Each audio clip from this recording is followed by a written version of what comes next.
पीहू के जाने के बाद शांतिपुर गांव फिर से सुंदर, शांत और लोग हंसी खुशी जीने लगे थे। एक रात गांव में एक शादी हो रही थी। पूरा गांव शामिल था। सब धूमधाम से शादी मना रहे थे और तभी गुड़िया जमीन में लेटे हुए आती है और अचानक उठकर सीधा दुल्हन को खा जाती है। ये देखते ही लोगों के बीच में अफरा तफरी मच जाती है। कोई भागता है, कोई चिल्लाता है और वो गुड़िया खड़े होकर एक बच्चों जैसा गाना गाती है और फिर एक के बाद एक सबको मौत के घाट उतार देती है और फिर वो गायब हो जाती है।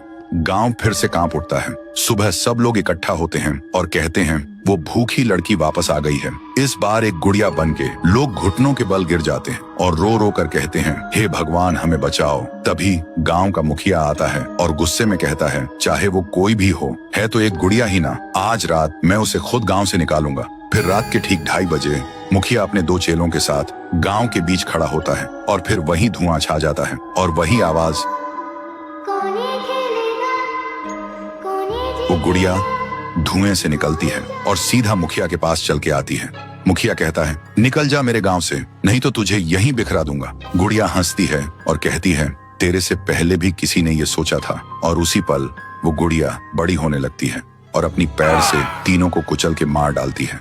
सुबह जमीन पे सिर्फ खून के धब्बे रह गए थे, लाशें जैसे हवा हो गई हो। लोग समझ गए ये कोई आम गुड़िया नहीं, इसके अंदर कुछ और ही शक्ति है। तभी गांव की एक बूढ़ी औरत कहती है, इस गुड़िया को हम गांव से नहीं निकाल सकते, इसे तो सिर्फ पीहू ही गांव से निकाल सकती है। फिर सभी लोग उसी जगह जाकर खाना रखते हैं और दिल से पीहू को पुकारते हैं, भूखी देवी वापस आइए, गांव को बचाइए।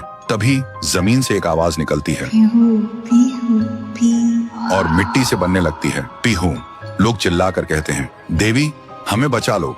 फिर रात होती है। वो गुड़िया गाना गाते हुए आती है, लेकिन अचानक पीहू उसके सामने आ जाती है। गुड़िया रुक जाती है। पीहू उसे पकड़ने जा रही होती है, लेकिन गुड़िया हवा में उड़ जाती है। पीहू भी उसके पीछे उड़ जाती है और अपनी आंखों से आग छोड़ के गुड़िया को जलाने की कोशिश करती है, लेकिन गुड़िया एक धुएं में छुप जाती है और फिर अचानक पीहू के पीछे आके उसे एक जोर का वार करती है। पीहू आसमान से जमीन पे आ गिर जाती है और फिर वो गुड़िया पीहू की शक्ति छीनने लगती है। पीहू की ताकत धीरे धीरे गुड़िया के पास जा रही होती है। कुछ देर बाद पीहू जमीन पे गिर जाती है। जब वो उठती है तो देखती है उसका शरीर धुंधला हो गया है और जब वो अपने आप को छू रही थी तो हाथ उसके शरीर के आर पार जा रहा था। वो वहीं गिर के रोने लगती है और जोर से चिल्लाती है, भैया, भैया। और उसकी आवाज सीधा उसके भाई के कानों तक पहुंचती है। तो दोस्तों, अगर आप देखना चाहते हो पीहू वर्सेस गुड़िया वर्सेस तुंग तुंग तुंग सहर, तो इस वीडियो को 1.5 लाख लाइक्स तक पहुंचाओ।